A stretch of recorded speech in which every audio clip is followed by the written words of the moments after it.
ഇന്ന് തന്നെ സബ്സ്ക്രൈബ് ചെയ്യൂ, നിങ്ങളുടെ പ്രിയപ്പെട്ട ഷോസ് കാണൂ. ഇവിടെ നടക്കുന്ന രഹസ്യമായ നീക്കങ്ങളിൽ അഭിഷേകിനും പങ്കുണ്ടോ എന്ന് എനിക്ക് സംശയമുണ്ട്. ആദ്യം ഹരിയങ്കളിനെയും മായേന്റെ ആയിരുന്നു സംശയം. ഇപ്പൊ ഈ ഗൂഢാലോചനയില് അഭിഷേകും പങ്കാളിയാണോ എന്ന് ചിന്തിക്കേണ്ടിയിരിക്കുന്നു.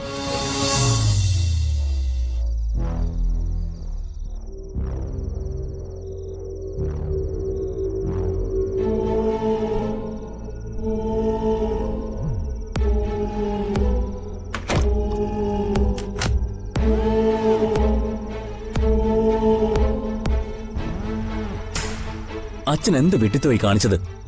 ഗോപികയോ ദേവികേച്ചിയോ അച്ഛന്റെ ഫോൺ എടുത്ത് നോക്കിയിരുന്നെങ്കിൽ ആ ഫോട്ടോസ് അയച്ചത് ഞാനാണെന്ന് അവർക്ക് കണ്ടുപിടിക്കാൻ സാധിക്കുമായിരുന്നു.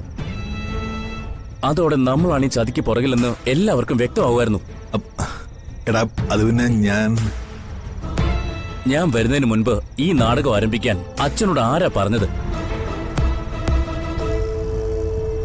ഞാൻ അയച്ചിരുന്ന ഫോട്ടോകളെല്ലാം പ്രിന്റ് എടുത്തതിന് ശേഷം അത് കൊണ്ടുവന്ന് കാണിച്ച് ആരോ അയച്ചതാണെന്ന് പറഞ്ഞ് പ്രശ്നം ഉണ്ടാക്കണമായിരുന്നു.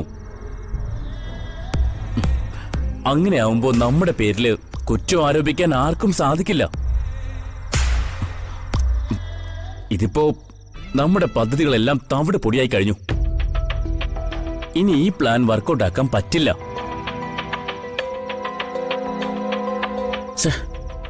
വളരെ ബുദ്ധിപൂർവ്വം ഒരിക്കലൊരു പദ്ധതിയായിരുന്നു ഇത്. എന്നാ അച്ഛന്റെ മണ്ടത്തരം കാരണം അതെല്ലാം നശിച്ചുപോയി. കൃത്യസമയത്ത് ഞാൻ അവിടെ വന്ന് കാര്യങ്ങൾ ഡീൽ ചെയ്തതുകൊണ്ട് നമ്മൾ എല്ലാവരും രക്ഷപ്പെട്ടു.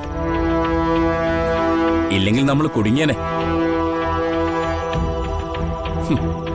വെറുതെ അല്ല ഇത്ര നാളും അച്ഛന്റെ എല്ലാ പദ്ധതികളും പരാജയപ്പെട്ടത്. ഇനി മുതൽ എല്ലാ ചുവടുകളും എന്നോട് ചോദിച്ചതിന് ശേഷം മാത്രം അച്ഛൻ മുന്നോട്ട് വെച്ചാ മതി. കേട്ടല്ലോ?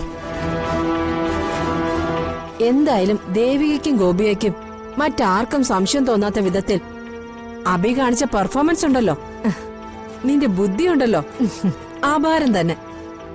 ഞാൻ അത് കണ്ട് ശരിക്കും അന്തം വിട്ട് നിൽക്കുമായിരുന്നു. കൺഗ്രാറ്റുലേഷൻസ് ഡാ.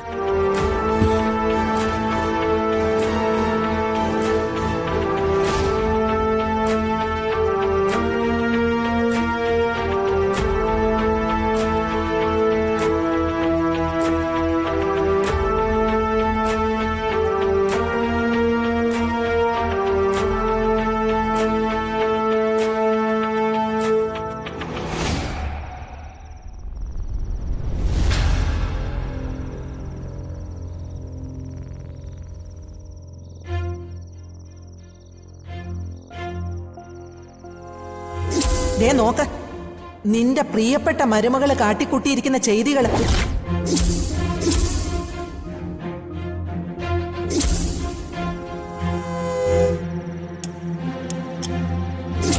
നിങ്ങളുടെ ലീലാവിലാസങ്ങൾ കണ്ട ഒരാൾ എനിക്ക് അയച്ചെന്ന ഫോട്ടോസാണ് ഇതെല്ലാം. ഫോട്ടോസ് എന്തായാലും കള്ളം പറയില്ലല്ലോ. ഈ ഫോട്ടോയിൽ കാണുന്നത് ദേവിയാണെന്നും വ്യക്തമാണ്.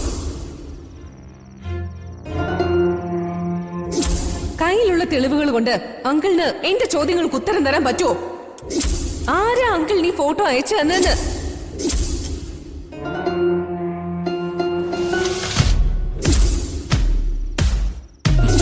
ഈ ഫോണിന്റെ കോണ്ടാക്ട് ലിസ്റ്റിൽ ഇല്ലാത്ത ഏതൊരു അൺനോൺ നമ്പറിൽ നിന്നാണ് ഫോട്ടോ അയച്ചിരിക്കുന്നത്. ഡൗൺലോഡ് ചെയ്യാത്തത് കൊണ്ട് ഫോട്ടോസ് എല്ലാം മാഞ്ഞു പോയിരിക്കാം.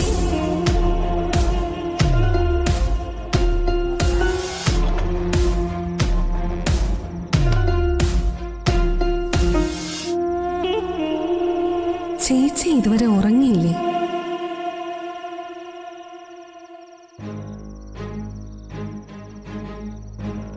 ചേച്ചി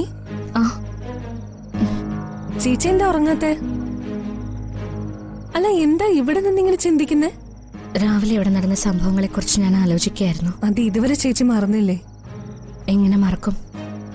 ശരിയായ പ്രവൃത്തിയാണോ ഇവിടെ നടന്നത്? ഒട്ടും ശരിയായ പ്രവൃത്തി ആയിരുന്നില്ല. മുത്തശ്ശി അച്ഛനും ഒക്കെ കൂടി കാണിച്ചത് നീതി ന്യായം ഇല്ലാത്ത പെരുമാറ്റമായിരുന്നു. അതുകൊണ്ടാണല്ലോ ചേച്ചിക്ക് വേണ്ടി ഞാൻ അവരെ ചോദ്യം ചെയ്തത്. ഏതായാലും കഴിഞ്ഞത് കഴിഞ്ഞു. ചേച്ചി അതൊക്കെ മറന്നു പോയി കിടന്ന് ഉറങ്ങാൻ നോക്ക്. ഇതങ്ങനെ അവഗണിക്കാനാവില്ല ഗോപു. നീ ചില കാര്യങ്ങൾ ശ്രദ്ധിച്ചോ?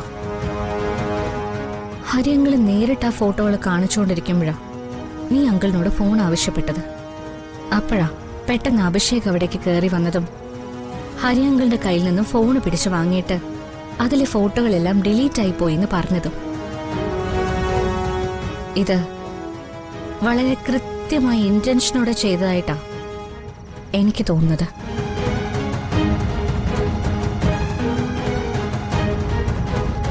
രാവിലെ ടൂറിന്റെ കാര്യം പറഞ്ഞപ്പോഴും അഭിഷേക് അഞ്ജിതയെ സപ്പോർട്ട് ചെയ്തുകൊണ്ട് നമ്മളെ കുറ്റപ്പെടുത്തി സംസാരിച്ചു. ഇതൊക്കെ ചേർത്ത് വെച്ച് ചിന്തിക്കുമ്പോൾ ഇവിടെ നടക്കുന്ന രഹസ്യമായ നീക്കങ്ങളിൽ അഭിഷേകിനും പങ്കുണ്ടോ എന്ന് എനിക്ക് സംശയമുണ്ട്. ആദ്യം ഹരിയങ്കളിനെയും മായേന്റെ ആയിരുന്നു സംശയം. ഇപ്പൊ ഈ ഗൂഢാലോചനയില് അഭിഷേകും പങ്കാളിയാണോ എന്ന് ചിന്തിക്കേണ്ടിയിരിക്കുന്നു. അതുകൊണ്ട് കുറച്ചുകൂടി കരുതലോടെ വേണം ഇനി മുന്നോട്ടുള്ള അന്വേഷണം നടത്തേണ്ടത്. ചേച്ചിയുടെ ഒബ്സർവേഷൻ ഞാൻ സമ്മതിച്ചിരിക്കുന്നു. ചേച്ചി പറഞ്ഞതിനനുസരിച്ച് ചിന്തിക്കുമ്പോ എനിക്കും അഭിഷേകിന് സംശയം തോന്നുന്നുണ്ട്. ചേച്ചിയുടെ ഈ തോന്നലുകൾ വെറുതെ ആവില്ലെന്ന് തന്നെയാ എന്റെ മനസ്സ് പറയുന്നത്. ഞാൻ ഒരിക്കലും അഭിഷേകിനെ കുറിച്ച് ഇങ്ങനൊന്നും ചിന്തിച്ചിരുന്നില്ല. അവൻ നമ്മുടെ ശത്രുവാകുമെന്ന് ഞാൻ പ്രതീക്ഷിച്ചില്ല ചേച്ചി. ശത്രുക്കളുടെ എണ്ണം കൂടുകയാണല്ലോ ഗോപികെ. ശത്രുക്കളുടെ എണ്ണം എത്രയായാലും എന്തൊക്കെ സംഭവിച്ചാലും ഞാൻ എന്നും എന്റെ ചേച്ചിയോടൊപ്പം ഉണ്ടാവും.